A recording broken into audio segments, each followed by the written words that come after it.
throw the ball and doing things from the pocket. But I think that Fields is the best all-around because Fields has so much. He can give you the ball and take it away. He's shifty. He's quick. He's smart. He doesn't make a lot of mistakes. He's hard to tackle. He's hard to bring down in open space.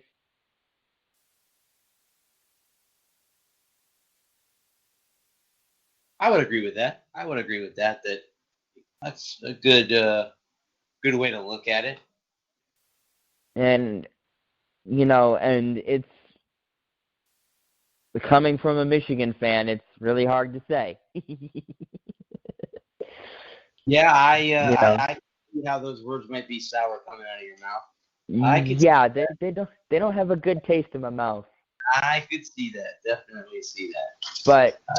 But when you get your butt handed to you year after year, you gotta sit there and take stock of where you're at. Yep. As much as it pains me to say, that team from the South is a little bit better right now.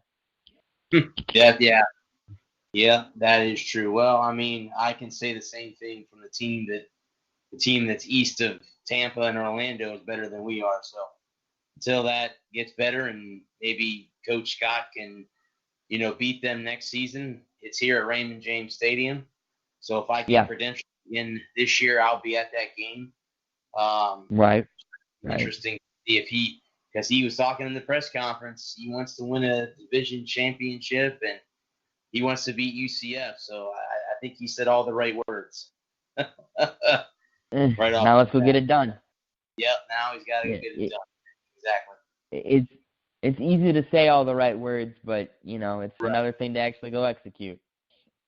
Now, Bud, what is your thoughts on the whole Patriot filming fiasco that went on? Much ado about nothing. Well, I agree with you, but a lot of people are going to look and say, "Oh, there they are cheating again. There they are." Yeah, and everyone cheats, and if you ain't cheating, you ain't trying. Right. Right. I'm going to talk about that later on, but yeah, I agree with you. I think it was unintentional, honestly, because if it hadn't have been for the fact that if it had been more a longer length of time, and if it had been against a better team like San Francisco or Baltimore or Houston, a team that that you're really keying. Nobody's keying in on the Bengals. No, they only have one win. They have one win against the Jets, and it doesn't matter.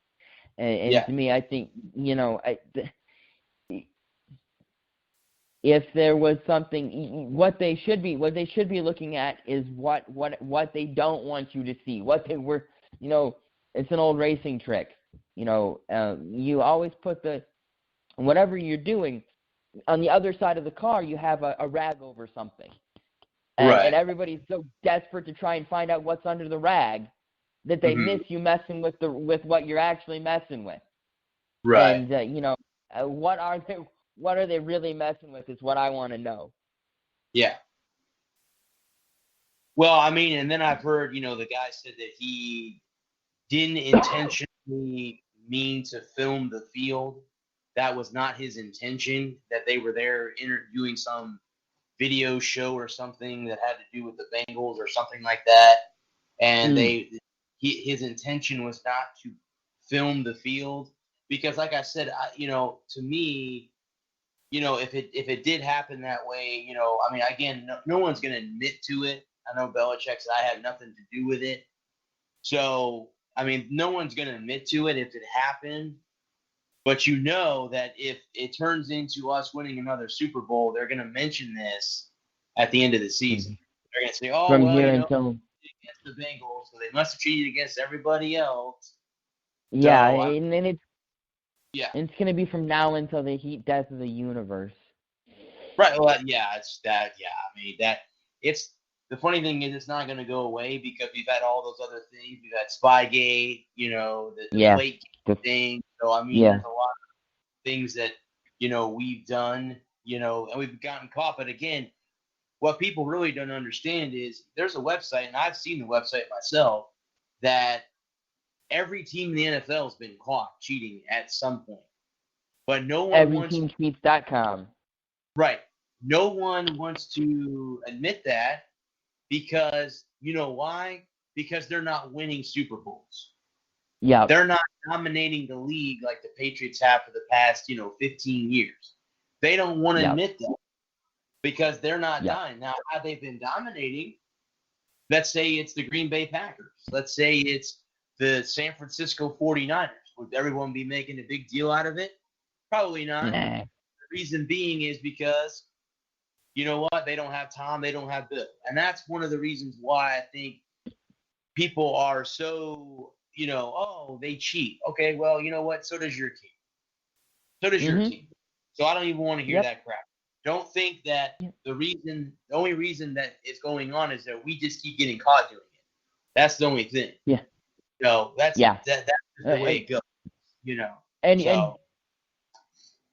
that's why they hammered the Patriots so hard, is because they got caught. Yeah. And I think it goes to with Houston and their cheating scandal. And and it's really about who, and it's a little hockey thing, who gets caught. You never get the first guy. You always get the second guy. The guy that retaliates. Right. It's funny, but I didn't mean to interrupt you. It's funny how you mentioned the whole Astros thing.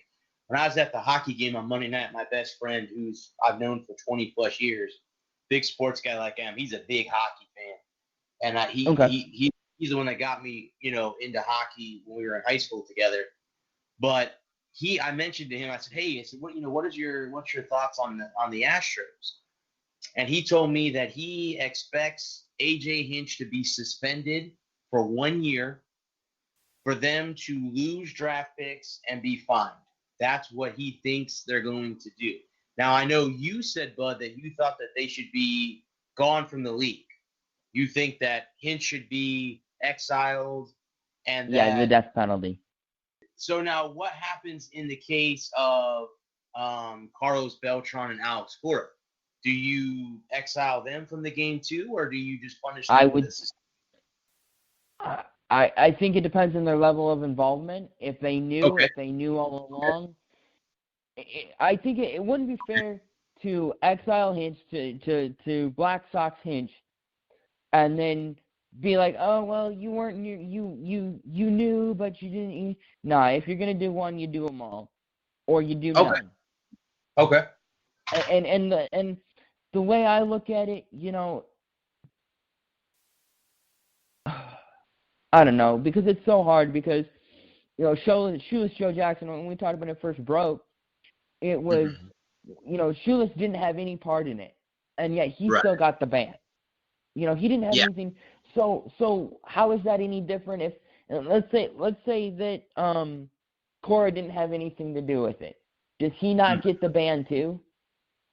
But he benefited from it, just like Beltran, just like Hinch, just like the whole Astros organization.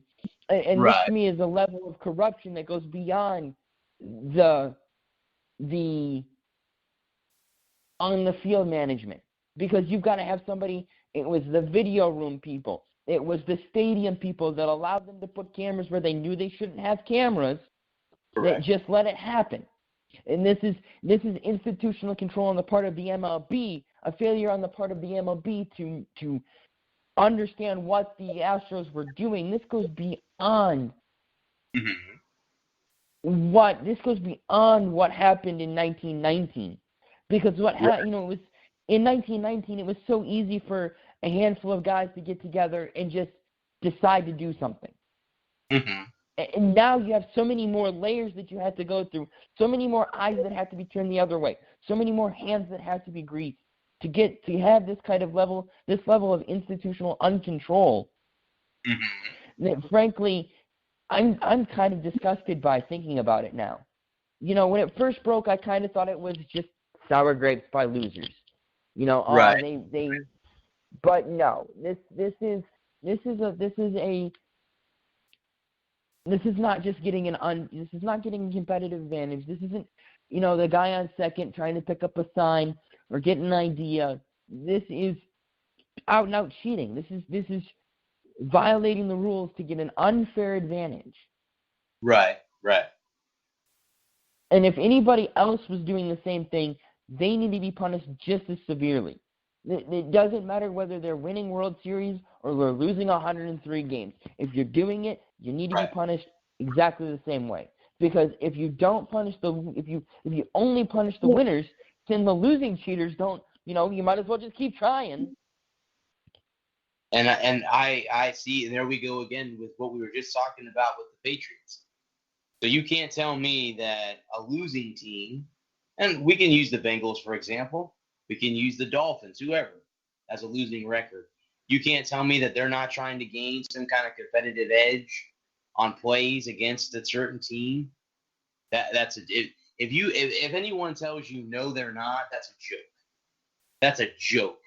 Because every team does it. It just, if you don't get caught doing it, that's the whole thing. How it boils down. So, we'll see. I'm going to get into that, but too, I did get an article today about the Astros. So later on in the show, if you want to hang on, I'm going to go through all my topics and stuff. But I will be touching upon that, and you're not going to like what I have to say about that because it's not my article, but I'm going to read it. I can do MLB first, but it's a lot about all the deals that just went down recently. I'm going to go through all those. And according to the article here, I'll give you the title and I'll read it later. But it says, investigation of the Astros alleged cheating likely not completed until 2020. So that means they're not going to have it done like they said they were going to have it done by the end of the winter meetings, which means it's going to be next year before we even find out what the punishment is, which means they will start the season with possibly A.J. Hinch as their manager. Now, how long he will last, I don't know. So that I don't know. I'll go into the article later on, and if you're still on there listening, you can get it. If not, you can listen to it tomorrow, but when you get an opportunity. Real quick, but before I let you go, what can someone explain to me what the big deal is with Michael Vick? I just don't. I can't fathom this. And again, I'm not condoning what he did off the field. I am not saying that killing dogs is not punishable. Okay, well, hear me out when I say this. First of all, the man did his time in jail, in prison for this. Number two, they're inducting him as a captain at the Pro Bowl. As an NFL fan, and as you are as well, who gives a rat about the freaking Pro Bowl? Because I don't. I don't. I mean, I have never cared. If this was a Hall of Fame induction, I would be completely on deck with it. But this is the Pro Bowl. No one cares.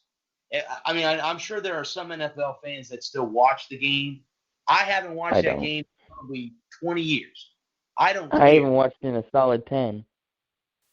I don't understand it. I'm going to talk about that later on. I have read an article about that. So just wait for that to come up because I'm going to, as I'm talking, I'm going to be inputting my writing into it too. I don't care, honestly. I don't think I think that we have way more important issues to worry about than who's the honorary captain at the Pro Bowl. Right. I think if that's your biggest issue, you need to get down on your knees and thank God that you don't have anything worse to worry about. Yeah, and like I said too, as far as that goes, and like I said, I'm not condoning killing pets either, because I know people are going to say that. If they listen to this show, they're going to say that, he condones what he did. I don't condone what he did off the field. But he did his time for that. Second of all, he did. He hasn't been in the NFL for 2 years, number one. He hasn't been in the NFL since 2017, if I'm not mistaken. At least.